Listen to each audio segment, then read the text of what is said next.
98 millones fantasma en Jalapa. Jamás pagaron los 98 millones de pesos. En segundo lugar, el notario no hizo el reporte como una operación relevante a la unidad de inteligencia financiera. Y yo quiero preguntar, ¿y el secretario de gobierno de Veracruz que debe vigilar al notario dónde está? Es una gran complicidad. Exigimos y vamos a llegar hasta las últimas consecuencias. Sí, en la capital de Veracruz, un terreno valuado en 98 millones de pesos, se vendió sin que el juicio hubiera terminado y el nombre de Ricardo Agüed aparece desde el arranque de la conversación, no como acusado directo, sino como parte del engranaje que debía vigilar que esto no pasara y pasó. Aquí lo que prende la polémica no es solo el terreno ni la cifra, es la sensación de que todo caminó solo. Un juicio inconcluso, una escritura que se mueve y una operación millonaria que avanza sin freno. Cuando eso ocurre en la capital del estado, importa y mucho. Quien lo dice es el abogado penalista Jorge Reyes Peralta y no habla de un caso aislado. Habla de una práctica vieja conocida en los pasillos legales como el cártel inmobiliario. Un esquema que mezcla juicios a medias, notarios diligentes y autoridades que no estorban. El señalamiento es muy claro. Un juicio civil que sigue litigándose sin sentencia firme sirvió para protocolizar y vender un predio de hasta 12 hectáreas en 98 millones de pesos. Todo el mismo día, sin orden judicial que lo respaldara. Según la denuncia, esos 98 millones nunca se pagaron. No hubo cheques reales, no hubo reporte como operación relevante, no hubo impuestos cubiertos y aún así las escrituras quedaron inscritas en el registro público. Legal en papel, invisible en el dinero. Ahí es donde el tema deja de ser notarial y se vuelve estructural. Porque si una operación de ese tamaño entra al sistema con apenas 1 millón de pesos en efectivo, alguien decidió no preguntar o no ver. Y es justamente ese punto donde aparece la figura de Ricardo Agüed, no como blanco político, sino como responsable de un área que debía supervisar. El problema no parece ser la intención, dicen, sino la operación. Las ganas pueden estar, pero la maquinaria no respondió. Desde dentro del propio proceso se reconoce que la vigilancia falló y cuando falla, el despojo deja de ser excepción y se vuelve método. Reyes Peralta advierte que la denuncia no se quedará en particulares, alcanzará a funcionarios que por acción u omisión permitieron que esto avanzara y no es amenaza, es ruta legal. Por eso el caso pesa, porque no es nuevo, porque ya pasó antes y porque nadie lo frenó. En Jalapa, el escándalo no son solo 98 millones de pesos, es la facilidad con la que se movieron. Y mientras nadie explique quién debía poner el alto y no lo hizo, el siguiente predio ya debe estar en fila. Y eso, en Veracruz, ya nos sorprende. ¿Cansados de las mismas noticias de siempre? ¿Con los mismos de siempre? Aquí lo contamos sin rollos, directo y diferente. Dale click a la campanita, suscríbete y entérate de lo que de verdad está pasando en Veracruz y en la política. Noticias locales.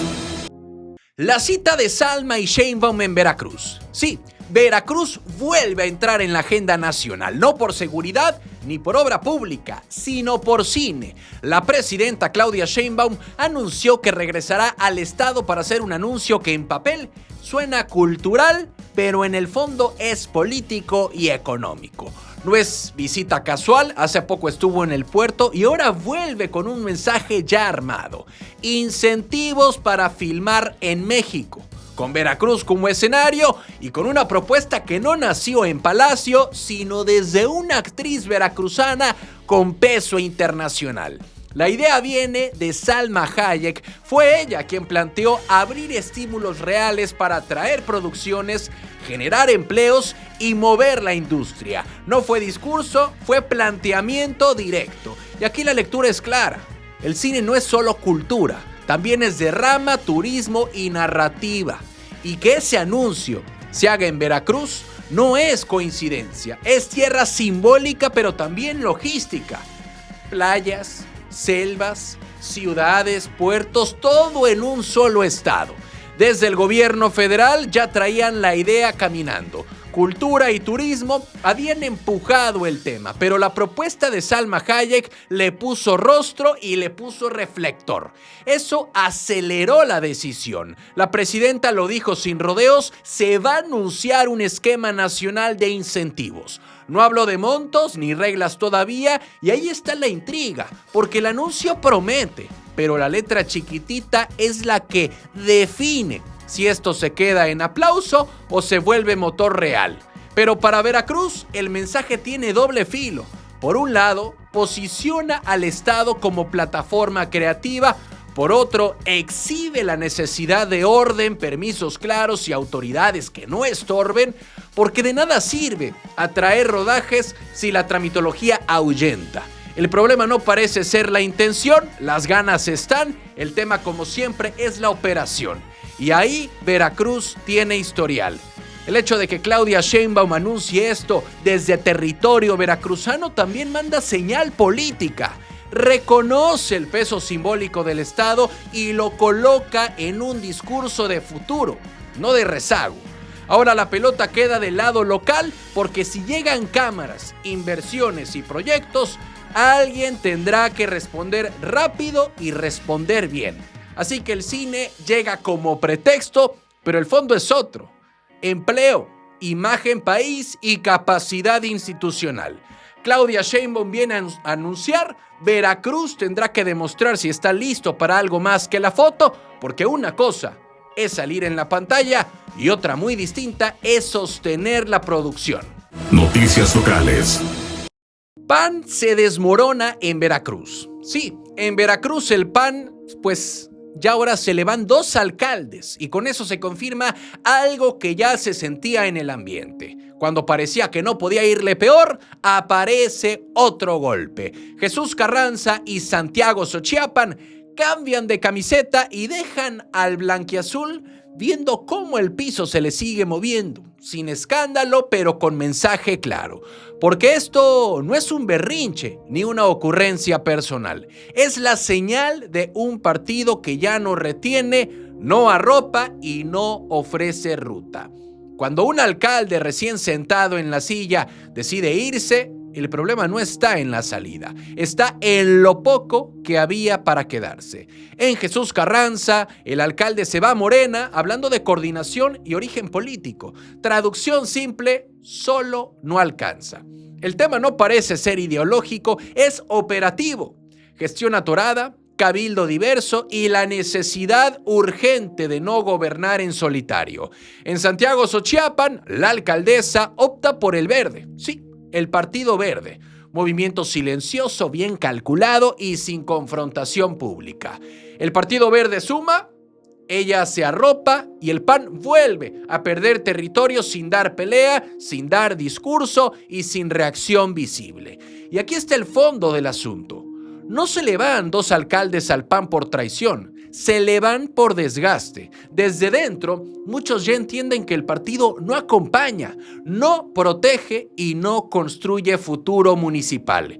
Y eso, en Veracruz, se paga rápido. El PAN no solo pierde alcaldías, pierde tiempo político. Mientras otros partidos absorben, el partido blanquiazul sigue explicando salidas como si fueran casos aislados, pero no lo son. Son síntomas, y cuando un partido empieza a perder incluso a los que ya ganaron, el problema ya no es electoral, es estructural. Noticias locales. Salió al hospital y Veracruz se lo tragó. Sí, Fernando salió de Martínez de la Torre rumbo al puerto de Veracruz para algo tan cotidiano como unos análisis médicos. Pero no volvió.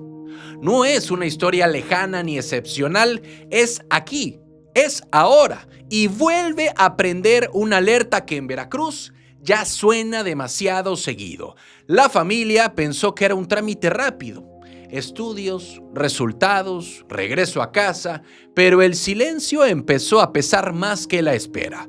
Y cuando el silencio se instala, ya sabemos cómo se siente. Algo no cuadra, algo se rompió en el camino. Fernando Cruz Portilla es comerciante, adulto, con una rutina clara y con un tema de salud que no le permite desaparecer por gusto. Necesita medicinas, necesita seguimiento. No es alguien que simplemente apaga el teléfono y se va.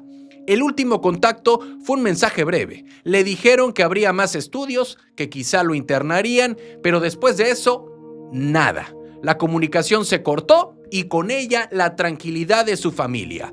Los familiares hicieron lo que cualquiera haría: viajar al puerto de Veracruz, preguntar hospital por hospital, tocar puertas. En el hospital de especialidades del IMSS no había registros de internamiento, pero ahí fue donde empezó el vacío. Desde entonces, la búsqueda la empuja la familia, redes sociales, llamadas, recorridos. Las autoridades emitieron fichas, sí, pero fuera de eso, no hay información clara sobre qué se está investigando ni hacia dónde se mueve la búsqueda. El problema no parece ser la intención. Las fichas existen, los protocolos también. El tema está en la operación, en la lentitud, en ese espacio incómodo donde las familias sienten que caminan solas mientras el papeleo avanza a otro ritmo. Fernando además viajaba en su propio vehículo, un Jetta negro del que tampoco hay rastro. Persona y coche desaparecidos. Dos pistas que no llevan a ningún lado, al menos de forma pública. Desde dentro del propio movimiento de búsqueda se reconoce el desgaste. La gente comparte, pregunta, ayuda, pero la incertidumbre cansa y duele. Y cuando se trata de alguien con problemas de salud, el tiempo pesa más. La familia no pide discursos, pide datos, pide que alguien diga por dónde va el hilo, porque mientras no aparezca Fernando, la historia sigue abierta y la preocupación no baja. Fernando salió de Martínez de la Torre al puerto de Veracruz por salud y hoy su familia lo busca por necesidad. No hay versión oficial que cierre el caso ni explicación que tranquilice, solo preguntas en el aire y una constante que en Veracruz ya conocemos. Cuando alguien desaparece, el silencio es el primer enemigo. Noticias locales. Veracruz toca puertas federales. Sí, en la Ciudad de México, mientras en Veracruz los municipios lidian con lo básico, los alcaldes de Movimiento Ciudadano decidieron moverse. No a un mitin, no a una foto casual, sino a un curso directo con dependencias federales. Gestión, dinero, seguridad y desarrollo urbano, todo junto. Y la lectura política es clara. Cuando los ayuntamientos arrancan con presupuestos apretados y expectativas altas, el verdadero poder no está solo en el discurso local, sino en saber tocar puertas federales. Y eso, en Veracruz, no siempre se enseña. El encuentro fue organizado por la bancada naranja en San Lázaro y encabezada por Sergio Gil, con Ivonne Ortega al frente del grupo parlamentario. No fue un evento de aplauso fácil, fue técnico, fue frontal y con funcionarios federales sentados frente a alcaldes que apenas comienzan a gobernar. Y aquí el mensaje fue práctico. El problema no es la falta de ganas en los municipios, es la falta de ruta. ¿Cómo pedir? ¿Con quién hablar? ¿Y qué requisitos no brincar? Porque sin eso, el municipio se queda solo. Lo relevante es que no mandaron intermediarios, fueron subsecretarios, coordinadores y responsables de áreas clave quienes le dieron la cara. Seguridad, financiamiento, federalismo, programas sociales, contacto directo, sin rodeos. Y eso cambia el juego, porque cuando el alcalde conoce al funcionario, el trámite deja de ser un laberinto anónimo. No garantiza recursos, hay que decirlo, pero sí reduce el pretexto de que no se pudo. Desde la Fuerza Naranja, como se hacen llamar, se vendió la idea de acompañamiento institucional. No imponer agendas, sino ayudar a que los gobiernos municipales no choquen solos contra la pared administrativa. Un enfoque que suena lógico, pero que no todos los partidos practican. Y aquí la apuesta es política, porque si a los alcaldes les va bien, el partido crece. Si se pierden en la burocracia, el costo también se cobra en las urnas. Así de sencillo. La presencia de legisladores federales y liderazgos estatales no fue casual. Movimiento Ciudadano está alineando discurso, estructura y territorio. No es casualidad tampoco que esto ocurra fuera de Veracruz. A veces, pues para destrabar lo local hay que ir al centro. No es campaña, pero parece. No es gobierno federal, pero se acerca. En política municipal, saber gestionar vale tanto como saber gobernar. Los alcaldes de Movimiento Ciudadano fueron a aprender eso justamente a la capital. Ahora la pregunta es otra. ¿Quiénes regresan con contactos y quiénes solo con la foto? Porque en Veracruz el resultado siempre se mide en la calle y no en el curso. Noticias locales. Pitbulls atacan a niños en Veracruz. En Minatitlán, la violencia no llegó con balas, ni tampoco con patrullas. Llegó con colmillos. 2 perros pitbull entraron a una secundaria pública y atacaron a estudiantes en pleno horario de clases. 7 adolescentes terminaron lesionados así, sin aviso. Ocurrió en la secundaria General Primero Emiliano Zapata, en la zona del ejido Tacoteno, en las orillas del municipio. Y lo que prende la alarma no es solo el ataque, sino cómo una escuela quedó expuesta, sin barreras, sin reacción inmediata y sin responsables claros. El ataque ocurrió mientras los alumnos estaban en educación física. Patio abierto, rutina normal, y los perros entraron por la parte trasera del plantel y comenzaron a morder. Los gritos alertaron a maestros, pero los animales no soltaban. Protección Civil y Seguridad Pública llegaron después, atendieron la emergencia, sí, pero no lograron capturar a los perros. Se fueron como llegaron y es ahí donde empieza otra pregunta incómoda. ¿Cómo se escapan 2 animales agresivos después de herir a 7 estudiantes? Los lesionados fueron atendidos por paramédicos y al menos 6 trasladados a un hospital. No se ha informado con claridad su estado de salud. Otros alumnos sufrieron crisis nerviosa. Padres llegaron corriendo a la escuela sin saber si sus hijos estaban entre los heridos. Algo lamentable en esta situación. Las clases fueron suspendidas, obviamente. El plantel quedó bajo resguardo, una medida necesaria, pero tardía para quienes ya estaban lastimados. Y aquí el problema no parece ser la reacción posterior, sino la prevención inexistente. Hasta ahora nadie sabe a quién pertenecen los perros, no hay dueño identificado, no hay responsable directo y cuando no hay un dueño, el riesgo se vuelve colectivo, porque esos animales siguen sueltos. Así que aquí el tema no es la raza, es el control, es la falta de vigilancia en zonas escolares, es la ausencia de protocolos claros y es la costumbre de reaccionar solo cuando ya pasó lo peor. Así las cosas en Minatitlán, así las cosas en Veracruz, porque las autoridades dicen que investigarán, que buscarán al propietario, que se revisará cómo escaparon y todo eso suena correcto. Pero mientras tanto, la comunidad escolar quedó con miedo y quedó con coraje. Desde dentro del propio municipio se reconoce que no es la primera vez que animales deambulan sin control, solo que esta vez entraron a una escuela. En Minatitlán, 7 estudiantes pagaron el precio de una cadena de descuidos y hoy no solo se habla de inseguridad armada, pero sí de una inseguridad igual de real, la que entra por la puerta de atrás y nadie vio venir. La pregunta sigue abierta.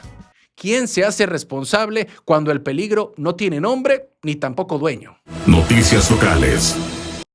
Tlacuache se roba el show en Veracruz. Pasó en Veracruz, pasó en un estadio y pasó sin pedir permiso. Mientras el juego seguía su curso en el estadio Beto Ávila en Boca del Río, un tlacuache decidió cruzar la cancha como si fuera suyo.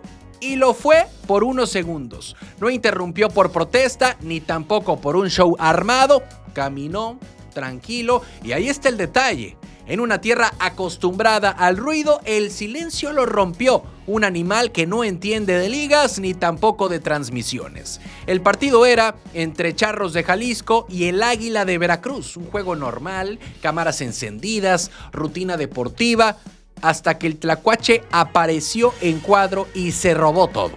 Las redes sociales hicieron lo suyo.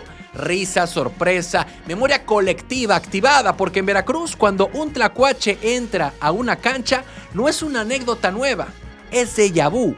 La escena conectó de inmediato con otro estadio muy cerquita, otra afición y otro momento. El estadio Luis Pirata Fuente, cuando todavía había fútbol de primera y la grada estaba llena de ilusiones. Ahí, durante un juego de la Liga MX entre los Tiburones Rojos de Veracruz y el Puebla, otro tlacuache se metió sin invitación y no solo entró, se quedó en la memoria. La voz del estadio pidió algo inédito, que el tlacuache abandonara el terreno de juego. El público obviamente rió, empezaron a grabar, compartieron en redes sociales y alguien decidió ponerle nombre: Jarochito. Desde ahí el animal dejó de ser animal y se volvió símbolo. Un recordatorio de que en Veracruz siempre hay algo que se sale del guión, incluso cuando todo parece bajo control.